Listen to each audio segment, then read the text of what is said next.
الحمد لله الحمد لله رب العالمين،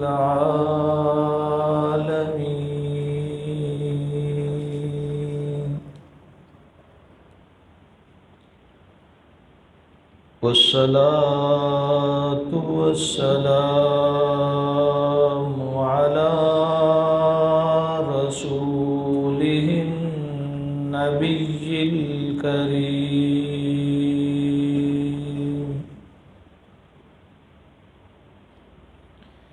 وعلى آله وأصحابه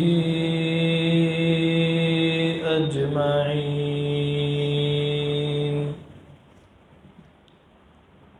أما بعد، فأعوذ بالله من الشيطان الرجيم. بسم الله الرحمن الرحيم.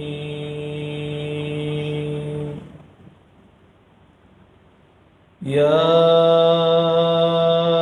أيها الذين آمنوا توبوا إلى الله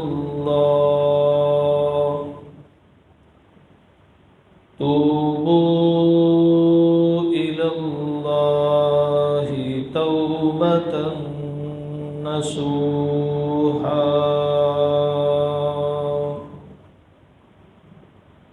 وقال النبي صلى الله عليه وسلم: يا أيها الناس توبوا إلى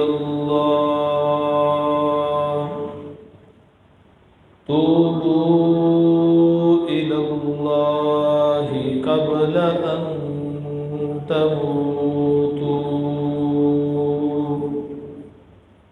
صدق الله ورسوله النبي الكريم.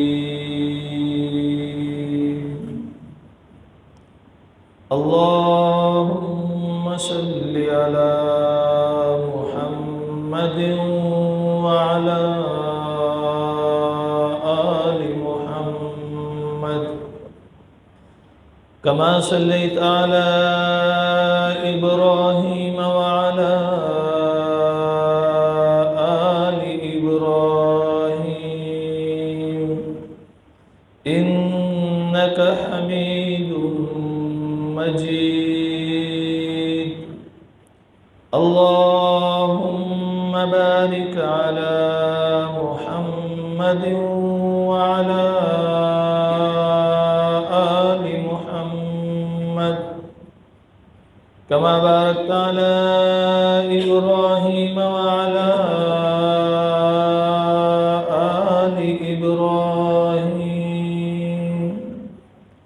إنك حميد مجيد. انتہائی واجب الاحترام، قابل صد تکریم و تعظیم سامعین گرامی قدر اور سماعت فرمانے والی اسلامی ماؤں، بہنوں، بیٹی، ماہ رمضان المبارک کا آخری عشرہ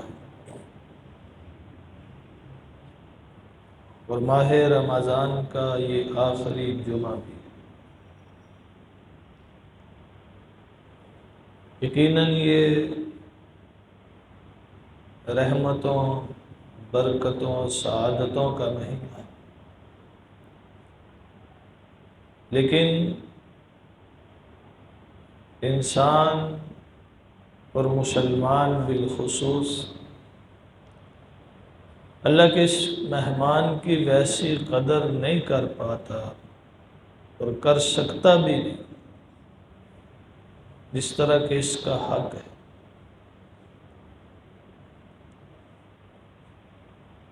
اس لیے مہمان کے رخصت ہونے پر اس کے آخری لمحات پر اسے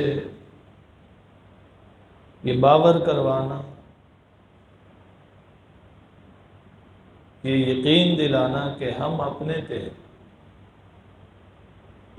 مخلص اور وفادار رہے، بشری تقاضوں کی وجہ سے کمیاں کوتاہیاں اور غلطیاں ہوتی ہیں، اس لیے بارگاہ الہی ان غلطیوں کوتاہیوں کی معافی تلافی کر نہ صرف ماہ رمضان کی بلکہ اس کے علاوہ اپنے اعمال، اپنے معاملات، تعلقات کی بنیاد پر جہاں جہاں ہم سے خطائیں سرزد ہوئی، نافرمانیاں، ان کی معافی بھی مانگنی چاہیے،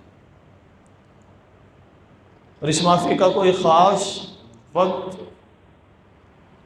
یا دن، مہینہ، جگہ مقرر نہیں، ہر وقت مانگنی چاہیے، ہر جگہ مانگنی چاہیے، ہر روز مانگنی چاہیے، اس لیے کہ انسان خطا کا پتلا ہے۔ کل بنی آدم خطاء وخیر الخطائین التواب۔ نبی مکرم صلی اللہ علیہ وسلم نے فرمایا بنی آدم خطا وار ہے، اور ان میں بہترین وہ ہیں جو توبہ کرتے ہیں۔ فرمایا التائب من الذنب کمن لا ذنب له۔ معصیات سے، گناہوں سے، خطاؤں سے معافی مانگنے والا، توبہ کرنے والا ایسے ہی ہے جیسے اس نے کبھی گناہ کیا ہے۔ اس لیے بارگاہ الہی میں ہر وقت توبہ کرتے رہتے، لیکن ماہ رمضان میں خاص طور اس کا اہتمام کرنا چاہیے، اس لیے کہ اس کی رحمت پرجوش ہوتی، وہ تو ویسے بھی رحیم ہے، بخشنے والا ہے، کہ ماہ رمضان میں اس کی رحمت کا سمندر ٹھاٹھیں مارتا ہے، اور وہ اپنے بندوں کو بے بہا مغفرتیں عنایت فرماتا ہے۔ اس لیے اللہ تعالیٰ نے قرآن مقدس میں توبہ کی متعدد جگہوں پر تلقین اور تعلیم فرمائی۔ توبوا الی اللہ جمیعا ایھا المؤمنون لعلکم تفلحون۔ اے ایمان والو، سارے مل کر توبہ کرو تاکہ تم کامیاب ہو۔ قل یا عبادی الذین اسرفوا علی انفسہم لا تقنطوا من رحمت اللہ ان اللہ یغفر الذنوب جميعا۔ میرے بندوں سے فرما دیجئے کہ اللہ کی رحمت سے مایوس نہ ہو، وہ سارے گناہوں کو معاف کرتا ہے۔ یا ایھا الذین آمنوا توبوا الی اللہ توبۃ نصوحا۔ ایمان والو، پکی سچی توبہ کرو۔ تو توبہ کی تعلیم خود اللہ تعالیٰ نے فرمائی۔ توبہ ہے کیا؟ توبہ کا لفظی معنی ہے لوٹ آنا، پلٹ آنا، پھر جانا۔ اصطلاح میں کہتے ہیں کہ معصیات سے گناہوں کی طرف، گناہوں سے معصیات سے نیکیوں کی طرف، حسنات کی طرف پلٹ آنا، یہ توبہ ہے۔ بغاوت سے اطاعت کی طرف پلٹ آنا، یہ توبہ ہے۔ بری خصلتوں سے اچھی خصلتوں کی طرف لوٹ آنا، یہ توبہ ہے۔ شیطانی راستوں کے بجائے رحمانی راستوں کو اپنا لینا، یہ توبہ ہے۔ شیطانی تعلیمات سے انحراف کر کے رحمانی تعلیمات کو تسلیم کرنا، یہ توبہ ہے۔ اور توبہ یہ اللہ تعالیٰ کے قرب کا ذریعہ ہے۔ توبہ انسان کو بلندی بخشتی ہے، توبہ انسان کو عزت دار بناتی ہے، توبہ دنیا اور آخرت سنوارتی ہے، توبہ گناہوں کے وبال کندھوں سے اتارتی ہے، توبہ گناہوں کی نحوست سے محفوظ رکھتی ہے۔ توبہ کرنے سے اللہ تعالیٰ خوش ہوتے ہیں، اتنے خوش ہوتے ہیں کہ حضور نبی مکرم صلی اللہ علیہ وسلم نے فرمایا، کسی آدمی کا کسی صحرا میں اونٹ گم ہو جائے، جہاں سے ملنے کی توقع ہی نہ ہو، پھر ایسے میں اگر اسے اونٹ مل جائے، صحرا میں بڑی پریشانیاں ہوتی ہیں، راستہ پیدل نہیں کاٹا جاتا، پیاس سے بندہ مر جاتا ہے، بھٹک جاتا ہے، درندوں کا خطرہ رہتا ہے، رہنما کوئی نہیں ہوتا، نفسیاتی مریض ہو جاتا ہے۔ ایسے میں اگر اونٹ گم ہو جائے سمجھ لیں زندگی گئی، اور اگر اونٹ مل جائے تو خوشی کی کیفیت کیا ہوتی ہے؟ جیسے دوبارہ زندگی مل گئی۔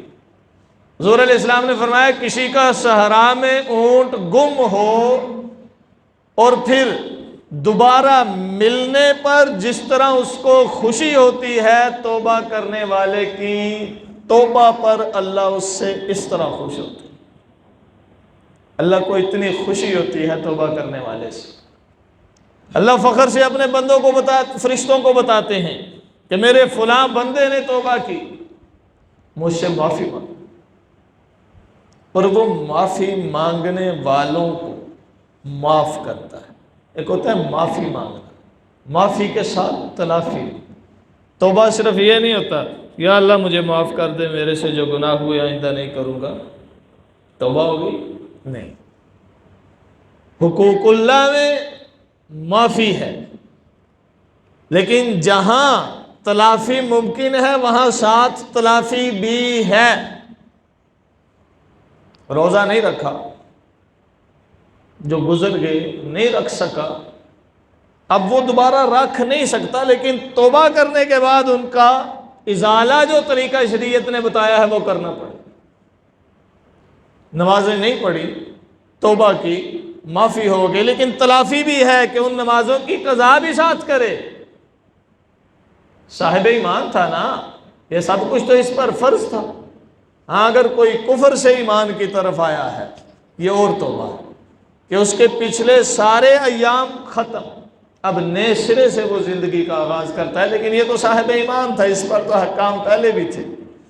تو توبہ کے ساتھ یہ حقوق اللہ میں، اور کچھ ایسے ہیں کہ جن کی تلافی نہیں ہوتی۔ اللہ تعالیٰ کے ذکر اذکار کرنا، قرآن کی تلاوت کرنا، حج کرنا، پہلے صاحب حیثیت تھا بعد میں غریب ہو گیا ہے، توبہ کر لی لیکن اب حج نہیں کر سکتا، اس کی تلافی نہیں۔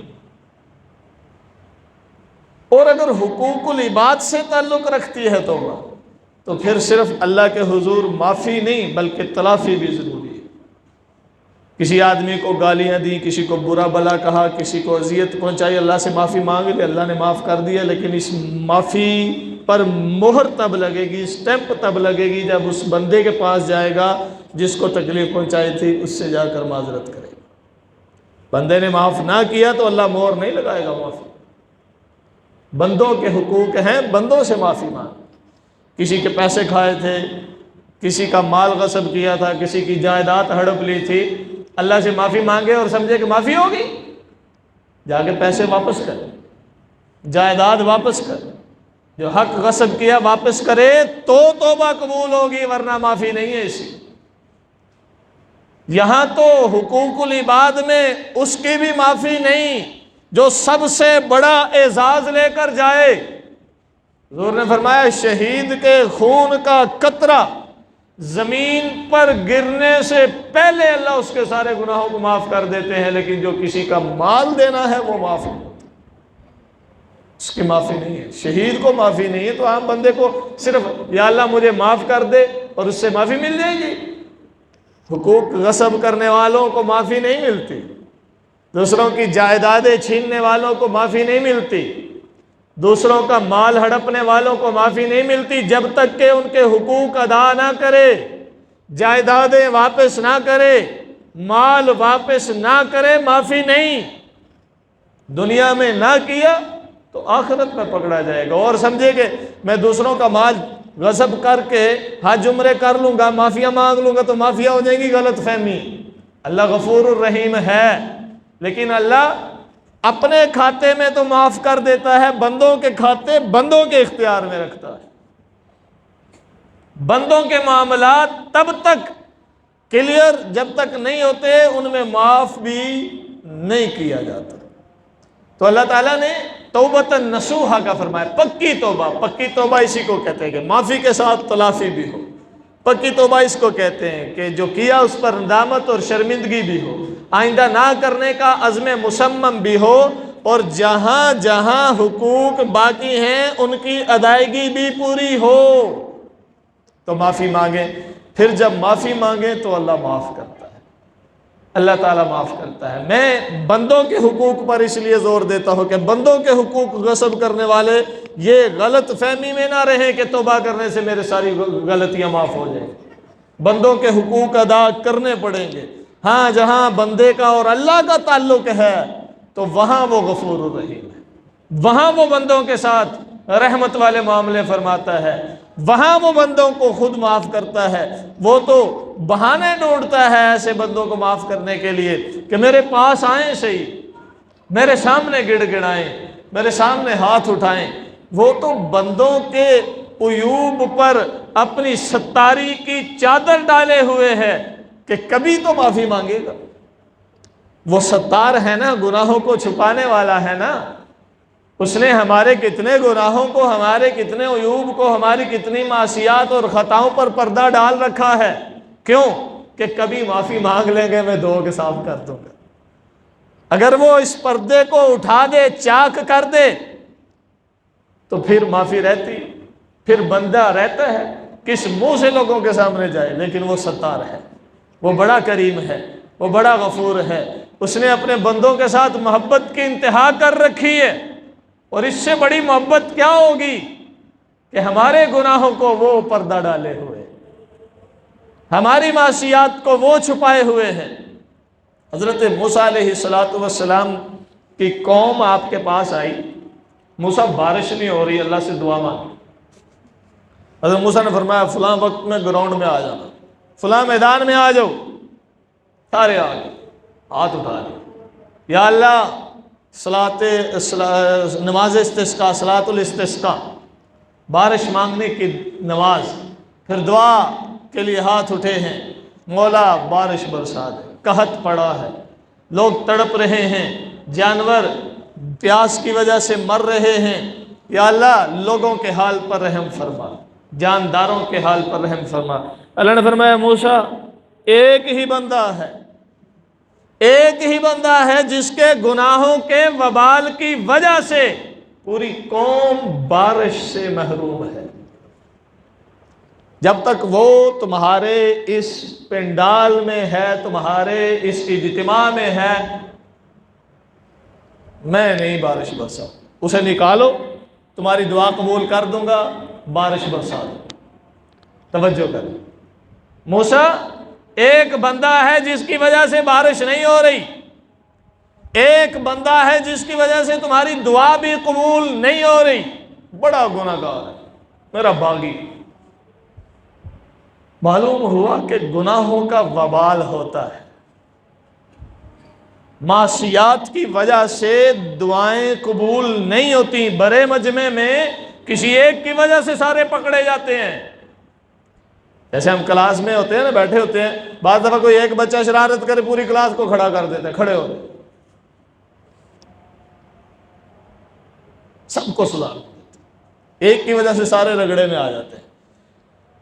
موسیٰ علیہ السلام کھڑے ہو گئے کہ اس مجمع میں ایک بندہ ہے، اللہ کا باغی ہے، جس کی وجہ سے اللہ بارش نہیں برسا رہے، وہ مجمع سے نکل جائے، ہم سے دور ہو جائے۔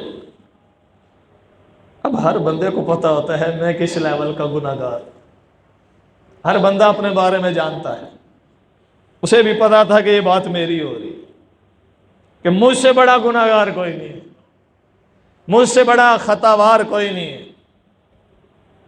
اب کھڑے کھڑے ہی سر جھکا لیا اور اللہ سے باتیں کرنے لگا، یا اللہ آج تک مجھے چھپا کے رکھا، آج تک میرے گناہوں پہ پردہ ڈال کے رکھا، آج اگر میں باہر نکل گیا نا اس مجمع سے تو میری نسلوں کو لعنت ملامت کی جائے گی، صرف مجھے ہی نہیں میری نسلوں کو، کہ ان کا وہ بڑا تھا جس کی وجہ سے بنی اسرائیل پر بارش نہیں برسی تھی۔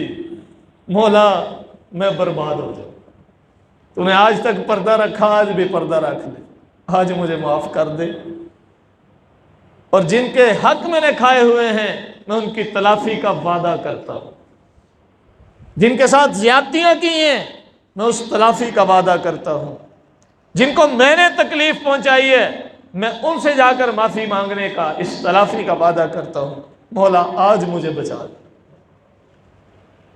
ابھی وہ اللہ سے باتیں کر رہا ہے، باہر مجمع سے کوئی نہیں نکلا کہ بارش برسنے لگی۔ اب حضرت موسیٰ علیہ السلام بھی پریشان اور قوم بھی پریشان، کہ موسیٰ علیہ السلام نے فرمایا تھا ایک بندہ ہے جس کی وجہ سے بارش نہیں برس رہی، وہ نکلے گا تو بارش برسے گی، نکلا تو کوئی بھی نہیں، بارش بھی برسنے لگ گئی۔ موسیٰ بھی پریشان، قوم بھی، اے موسیٰ آپ نے تو یوں کہا تھا لیکن یہاں تو بارش برس رہی ہے۔ اللہ کی طرف متوجہ ہوئے، اللہ سے ہم کلام ہوتے تھے نا، اللہ سے باتیں کیا کرتے تھے، یا اللہ یہ کیا ماجرا؟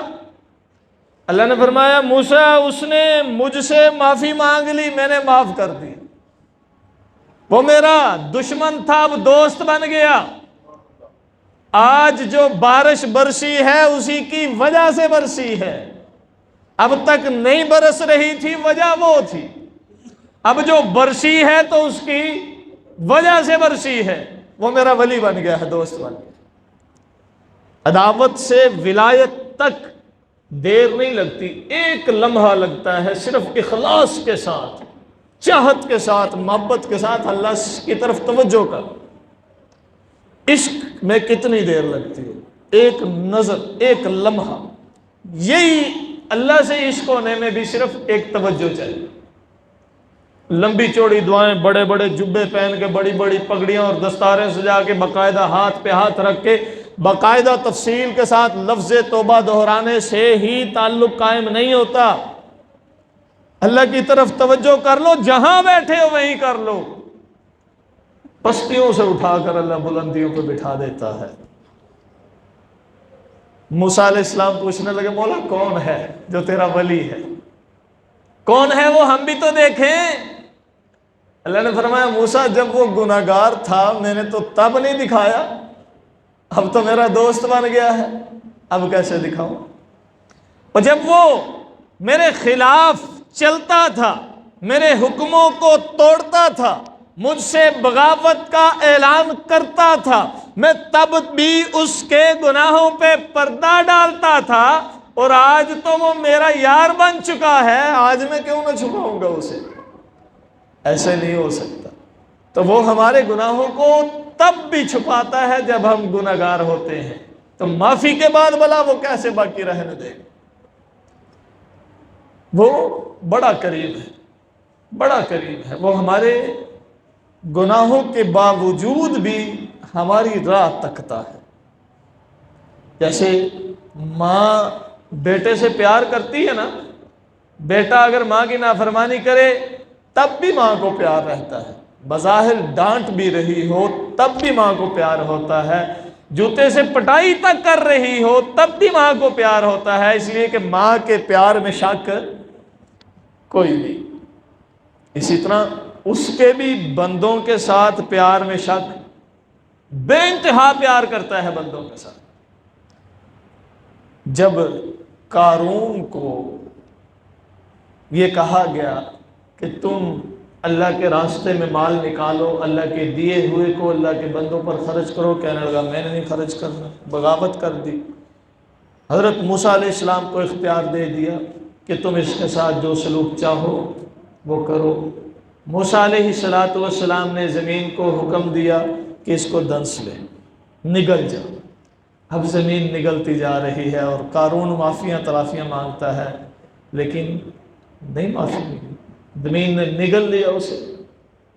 اللہ نے فرمایا موسیٰ، زمین جب قارون کو نگل رہی تھی وہ تجھ سے معافیاں مانگ رہا تھا، تو نے معاف نہیں کیا؟ یا اللہ وہ ویسے ہی کہہ رہا تھا، میں اسے اگر چھوڑ دیتا اس نے پھر بغاوت کر۔ اللہ نے فرمایا موسیٰ تجھ سے بار بار مانگ رہا تھا، مجھ سے ایک بار مانگتا نا تو میں نے پچھلی ساری خطائیں چھوڑ کر اسے نکال لینا تھا، اور تو زمین کو کہتا رہا زمین اسے نگل جا، اسے نگل جا، تو نے ایک بار بھی نہیں سوچا یہ اللہ کا بنایا ہوا ہے، اللہ کو اس سے کتنا پیار ہوگا۔ ہم اللہ کے بنائے ہوئے ہیں، اور جو کوئی کسی پروڈکٹ کو بنانے والا ہو نا اسے اس سے پیار ہوتا ہے، اسے اس سے عقیدت ہوتی ہے، تعلق ہوتا ہے اس کا۔ اب میرے ایک عزیز ہیں فرنیچر کا کام کرتے ہیں، میں یہ واقعہ ایک دفعہ پہلے بھی عرض کر چکا ہوں۔ انہوں نے کسی کا فرنیچر بنایا، پیسے لیے، گاڑی پہ لوڈ کروایا، جب گاڑی پہ لوڈ ہو گیا پیسے لے لیے، اب بنانے والے کا تو کوئی معاملہ نہیں رہا، گاڑی الٹے، کہیں رگڑے کھائے، کہیں فرنیچر گرے، تباہ ہو، اسے کیا، اس کا کام پورا ہو گیا، اس کا کام تھا لوڈ کروانے تک، کروا دیا۔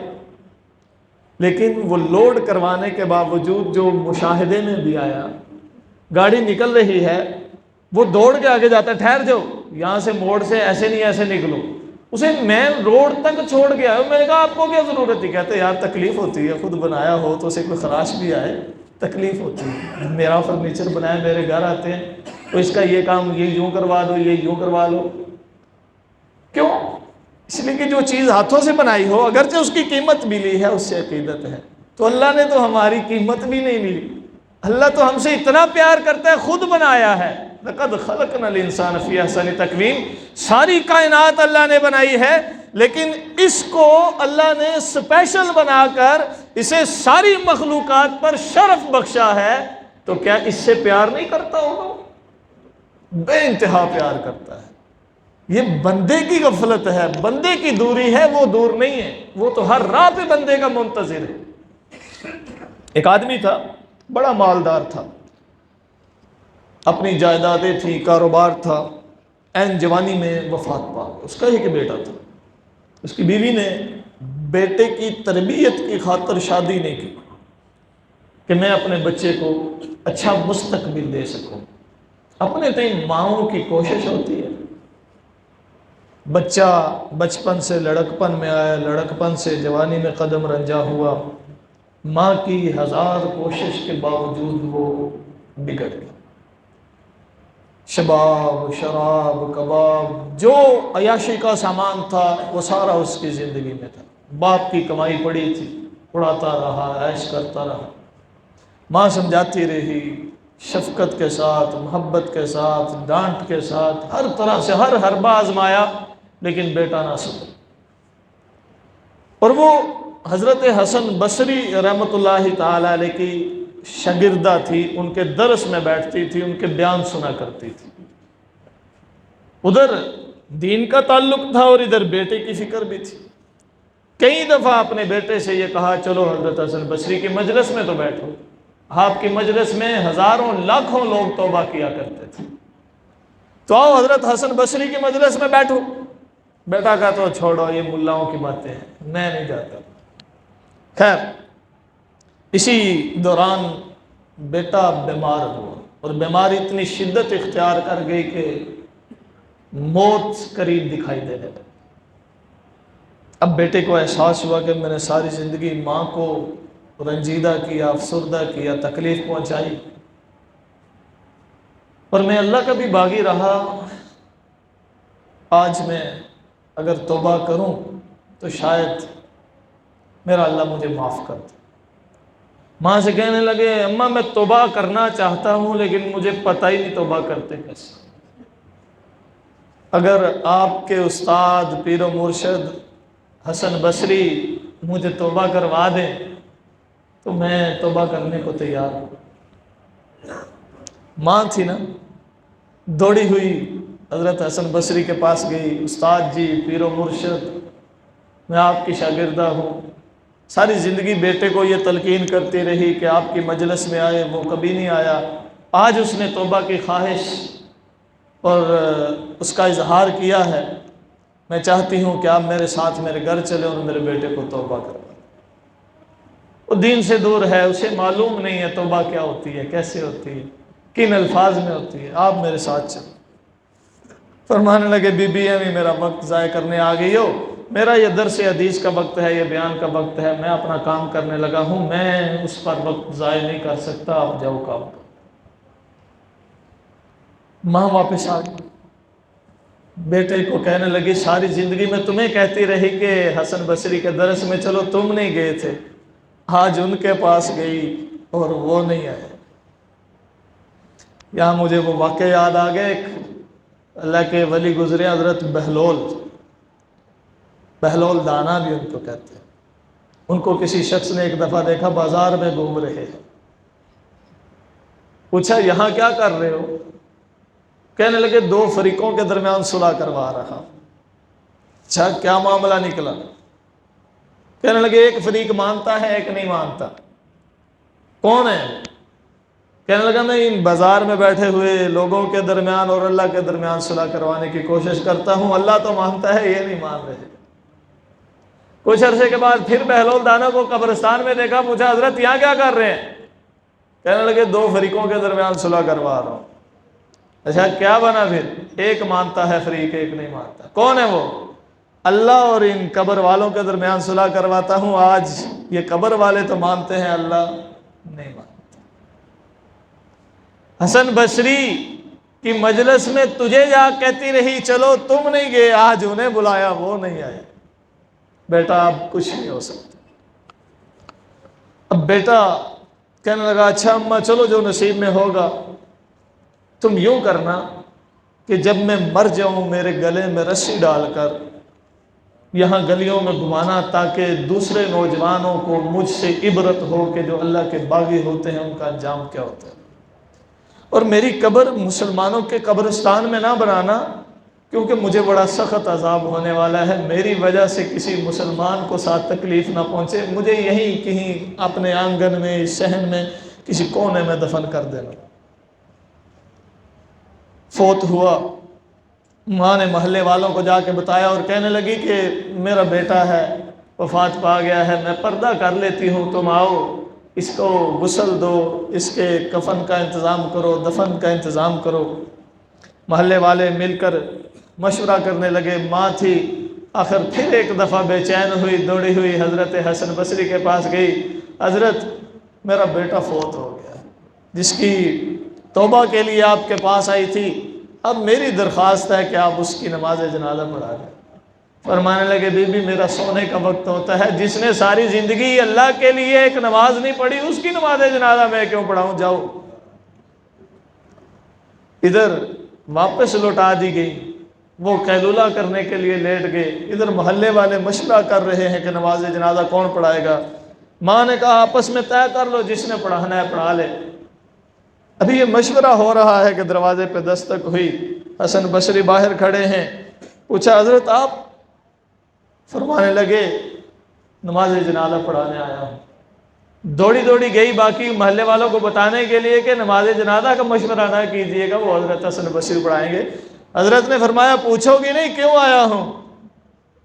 میں قیلولہ کے لیے محو استراحت تھا، سویا ہوا تھا، مجھے یوں لگا جیسے اللہ مجھے جھنجھوڑ رہا ہے، غصے سے بول رہا ہے کہ حسن کیسا میرا دوست ہے تو کہ میرا ایک دوست وفات پا گیا اور تو اس کی نماز جنازہ سے انکار کرتے۔ جو اللہ تعالیٰ سے سچے دل سے معافی مانگ لینا، چاہے آخری لمحے میں بھی، جان کنی کے عالم سے پہلے سچے دل سے اللہ سے تعلق قائم کر لے، اللہ معاف کر دیتا۔ اللہ تعالیٰ حساب کتاب کرنے نہیں بیٹھتا، جیسے ہم کسی کے ساتھ صلح کرنے جائیں نا، اچھا تو فلاں جگہ تے بھی انج کیتا ہی، تو فلاں جگہ تے، اللہ پچھلی باتیں لے کر شکوے نہیں کرتا۔ اچھا اللہ پچھلی باتوں کے ذریعے تانے نہیں مارتا، اللہ طنز نہیں کرتا، اللہ کہتا ہے آیا ہے معاف کرو، کھاتا گل کرو۔ بنی اسرائیل کا ہی ایک آدمی تھا، وہ بڑے برے کام کرتا تھا، اس قدر گری ہوئی حرکتیں ہوتی تھی کہ پورا شہر اس سے تنگ تھا، علاقے کے لوگ اس سے تنگ تھے۔ میٹنگ ہوئی، مشورہ ہوا، پریا پنچایت ہوئی، طے ہوا کہ آئندہ اگر یہ حرکت کرے، لوگوں کو ستائے، برا بھلا کہے، لڑائی جھگڑا کرے، اس کو نکال دیں گے شہر سے۔ اب یہ کب تک باز رہنے والا تھا؟ پھر وہ حرکت کر بیٹھا، لوگوں کو تنگ کیا، لڑائی جھگڑا کیا، سب نے مل کر اتفاق رائے سے اسے شہر سے باہر نکال دیا۔ اس دور میں شہر ہوتے تھے جن کے ارد گرد چار دیواریں کی ہوتی تھی، فصیل ہوتی تھی، قلعہ جسے ہم کہتے ہیں، قلعے سے نکال دیا۔ اب وہ نوجوان جب شہر سے نکالا گیا، شہر بدر کیا گیا، تو شہر سے کچھ دور جنگل میں کچھ جھاڑیاں تھیں، وہاں جا کر بیٹھ گیا۔ سردی کا عالم تھا، اسے بخار کی کیفیت محسوس ہونے لگی، دھیرے دھیرے بخار بڑھتا گیا۔ ایک تو لوگوں نے ذلیل و رسوا کر کے شہر سے نکالا، لا تعلق ہو گئے، اب وہاں پرشان حال بھی کوئی نہیں ہے، رشتہ دار بھی کوئی نہیں ہے، یار دوست بھی کوئی نہیں ہے، سردی بھی ہے، بخار بھی ہے، تحفظ کا سامان بھی کوئی نہیں ہے۔ اب پڑا ہوا اللہ کے حضور گڑ گڑانے لگا۔ جب موت سامنے دکھائی دی تو کہنے لگا، مولا یہ وہ وقت ہے کہ جہاں اپنوں کی ضرورت ہوتی ہے۔ آج میری ماں میرے پاس نہیں ہے جو میرا حال پوچھے، میرا کوئی یار دوست نہیں ہے جو مجھے تسلی دے، دلاسا دے، میرا کوئی اپنا نہیں ہے جس سے میں مانوس ہو کر اپنے آپ کو مامون سمجھوں، محفوظ سمجھوں۔ مولا یہاں ویرانے میں پڑا ہوں، کوئی ایسا نہیں ہے جو میری غم خاری کرے، کوئی ایسا نہیں ہے جو میرے درد کو سمجھے۔ یا اللہ، ساری زندگی تیری نافرمانی کی، کیا تو میرا غم خار بنے گا؟ کیا اس عالم میں تو مجھے دلاسا دے گا، مجھے حوصلہ دے گا؟ ایسی باتیں کرتے کرتے اس کا انتقال ہو گیا۔ حضرت موسیٰ علیہ السلام کو اللہ نے فرمایا، موسیٰ میرا ایک دوست فوت ہو گیا ہے، اس کی نماز جنازہ پڑھو اور شہر میں اعلان کر دو کہ جو اس کی نماز جنازہ پڑھے گا، جتنے مرضی گناہ لے کر آئے، اسے معاف کر دیا جائے۔ فرمایا وہ فلاں جگہ پر پڑا ہوا ہے، اسے اٹھا لاؤ، غسل دو، کفن پہناؤ اور اس کی نماز جنازہ پڑھو۔ جب موسیٰ علیہ السلام چند مصاحبوں کے ساتھ وہاں گئے، اٹھا کے لائے، شہر میں دیکھا، اب موسیٰ علیہ السلام بھی پریشان ہیں اور شہر کے لوگ بھی پریشان ہیں۔ اے موسیٰ، یہ تو وہی ہے جسے ہم نے اس شہر سے اس کے گناہوں کی وجہ سے نکالا تھا، اس کی گندی حرکتوں کی وجہ سے نکالا تھا، اسے ذلیل و رسوا کر کے نکالا تھا۔ یہ اتنا پارسا کیسے ہو گیا کہ اس کی نماز جنازہ پڑھنے والے کے گناہوں کو معاف کر دیا جائے گا؟ موسیٰ علیہ السلام بھی متعجب تھے، اللہ کی طرف دیکھا، مولا یہ کیا ماجرا ہے، سمجھ نہیں آ رہا۔ اللہ نے فرمایا، موسیٰ تھا، گناہگار تھا، معصیت کار تھا، لوگوں کو رسوا کرتا تھا، لیکن لوگوں نے اسے رسوا کر کے اپنا بدلہ چکا لیا۔ اور پھر جب یہ میرے پاس آیا اور اس نے مجھ سے جو توبہ کی ہے، مجھ سے جو معافی مانگی ہے، مجھ سے جو کنیکشن اور تعلق قائم کیا ہے، اس وقت اس نے کم ظرفی کا مظاہرہ کرتے ہوئے اپنے لیے صرف معافی مانگی۔ اگر یہ پوری دنیا میں موجود لوگوں کے لیے معافی مانگتا جتنے صدق دل سے مانگی تھی، میں سب کو معاف کر دیتا۔ وہ تو اتنا کریم ہے، اتنا رحیم ہے کہ بندوں کا منتظر رہتا ہے، سچے دل سے ایک دفعہ اسے پکارے، سچے دل سے، وہ آنے میں دیر نہیں کرتا۔ تو وہ خود فرماتا ہے، یا ایھا الذین آمنوا توبوا الی اللہ توبۃ نصوحا، ایمان والو سچی توبہ کرو۔ اور نبی مکرم صلی اللہ علیہ وسلم نے کیا فرمایا، التائب من الذنب کمن لا ذنب لہ، توبہ کرنے والا ایسا ہوتا ہے جیسے کبھی گناہ کیا ہی نہیں۔ سچی توبہ کیجئے، پکی توبہ کیجئے کہ ایسی توبہ پچھلوں پر ندامت ہو، پچھلی معصیات اور گناہوں پر آئندہ نہ کرنے کا عزم مصمم ہو، اور جہاں جہاں لوگوں کے حق تلف کیے ہیں ان کی تلافی ہو، ان کے حقوق ادا کرے۔ تو ایسی توبہ کرنے والے کے لیے بشارت ہے، وہ دنیا میں ایسے ہے جیسے ابھی ابھی ماں کے پیٹ سے جنم لیا ہو۔ اللہ تعالیٰ سمجھنے عمل کرنے کی توفیق بخشے۔